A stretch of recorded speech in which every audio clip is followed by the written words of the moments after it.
ابو بکر عبادت کرنے والے اپنے رب کی، اور عبادت کی یہ کیفیت کہ رسول کریم صلی اللہ علیہ وسلم پوچھتے ہیں آج روزہ کس نے رکھا؟ ابو بکر فرماتے ہیں یا رسول اللہ میں نے رکھا۔ پوچھا صدقہ کس نے کیا؟ کہا میں نے کیا۔ مسکین کو کھانا کس نے کھلایا؟ کہا میں نے کھلایا۔ جنازے کے ساتھ چل کر کون گیا؟ ابو بکر کہتے ہیں اللہ کے نبی میں گیا۔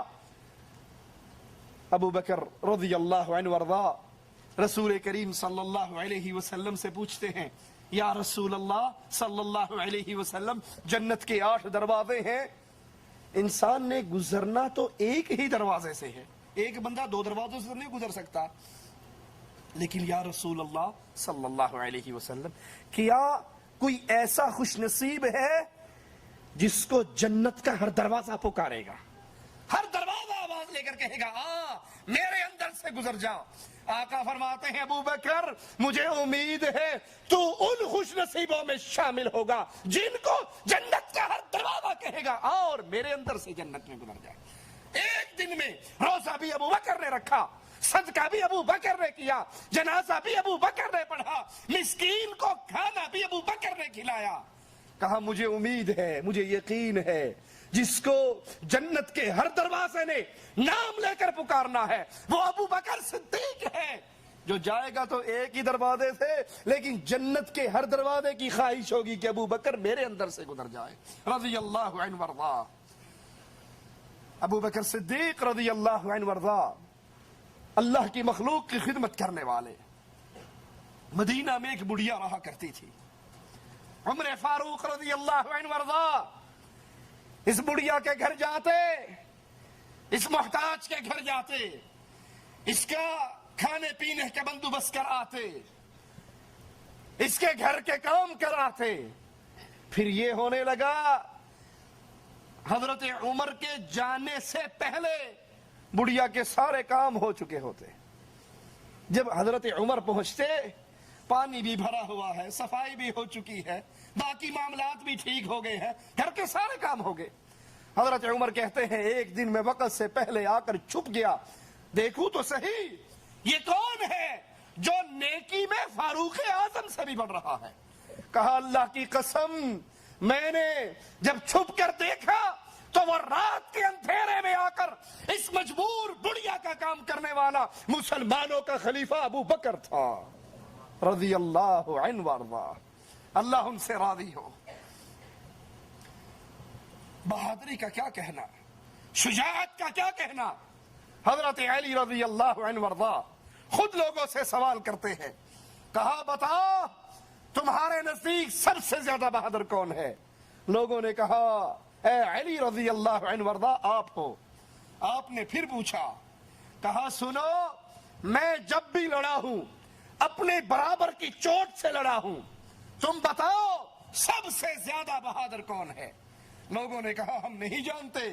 تو کہا بدر کے دن جب اللہ کے نبی صلی اللہ علیہ وسلم کے لیے الگ مقام بنایا گیا، آپ کی حفاظت کا سوال پیدا ہوا۔ حضرت علی فرما رہے ہیں رضی اللہ عنہ وارضا نبی کی حفاظت کا سوال پیدا ہوا، کون نبی کے پاس رہے، نبی کی حفاظت کرے، یہاں پر پہرا دے؟ کہا ابو بکر تلوار نکال کر کھڑے ہو گئے، کہا اللہ کی قسم محمد کے دروازے کا پہرے دار آج ابو بکر بنے گا۔ حضرت علی فرماتے ہیں پھر ابو بکر نے کافروں سے ایسی جنگ کی اور ان کو اپنے رسول صلی اللہ علیہ وسلم کے قریب نہ آنے دیا۔ سنو سب سے زیادہ بہادر ابو بکر رضی اللہ عنہ وارضا ہے۔ حضرت علی فرماتے ہیں ایک دن کفار نے میرے آقا کو گھسیٹا، میرے آقا کے ساتھ بدسلوکی کی۔ حضرت علی خود فرما رہے ہیں کسی کو جرأت نہ ہوئی کفار کو روکنے کی۔ ابو بکر دوڑتے ہوئے آئے، کفار کو دھکا دیا اور ان سے قتال کرنے لگے کہ تم اس رسول کو اس لیے مارتے ہو کہ یہ آواز لگاتا ہے میرا رب اللہ ہے۔ کفار نے رسول اللہ صلی اللہ علیہ وسلم کو چھوڑ دیا اور سارے کے سارے ابو بکر صدیق کو مارنے پر تیار ہو گئے۔ حضرت علی رضی اللہ عنہ وارضا فرماتے ہیں آل فرعون کا مومن اور ابو بکر رضی اللہ عنہ وارضا پوچھتے ہیں ایمان میں کون بہتر ہے؟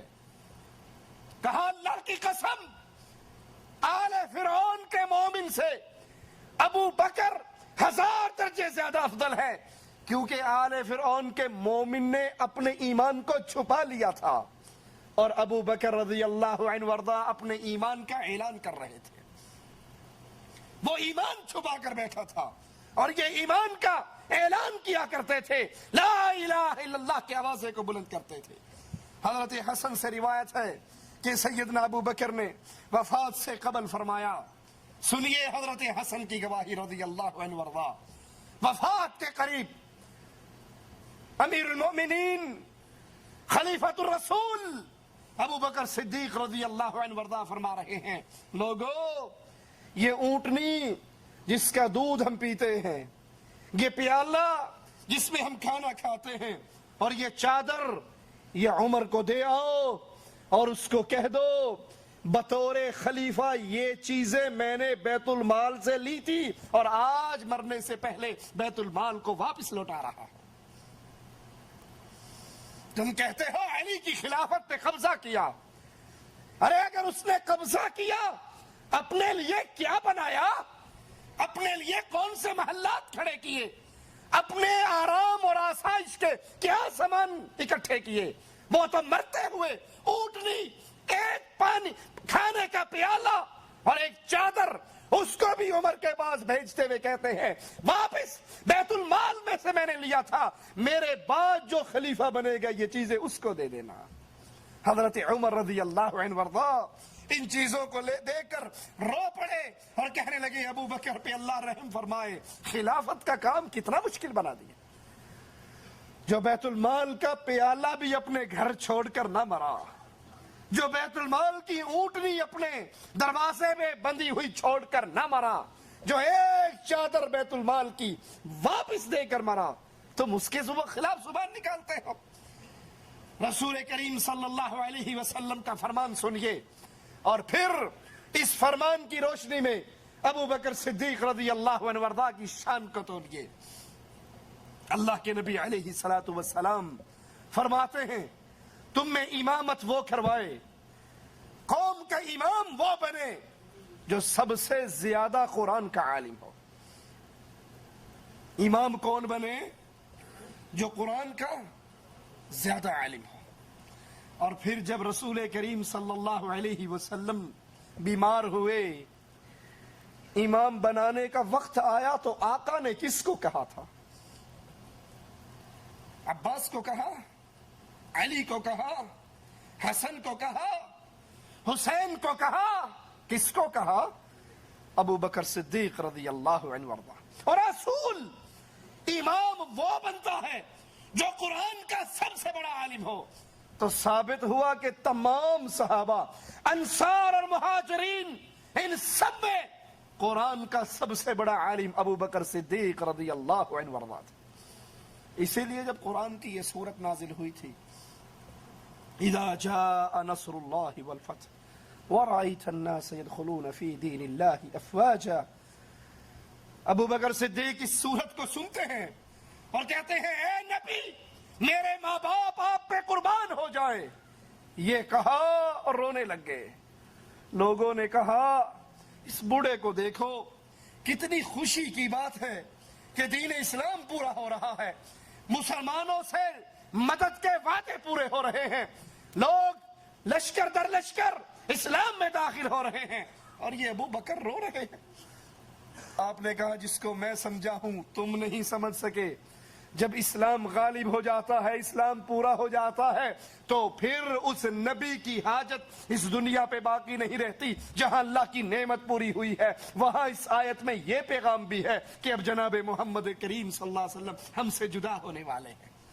جب نبی فوت ہو گئے، صحابہ نے کہا سب سے زیادہ قرآن کا علم، قرآن کا فہم ہمارے اندر صرف ابو بکر صدیق کو تھا، ان سے زیادہ قرآن سمجھنے والا کوئی نہ تھا۔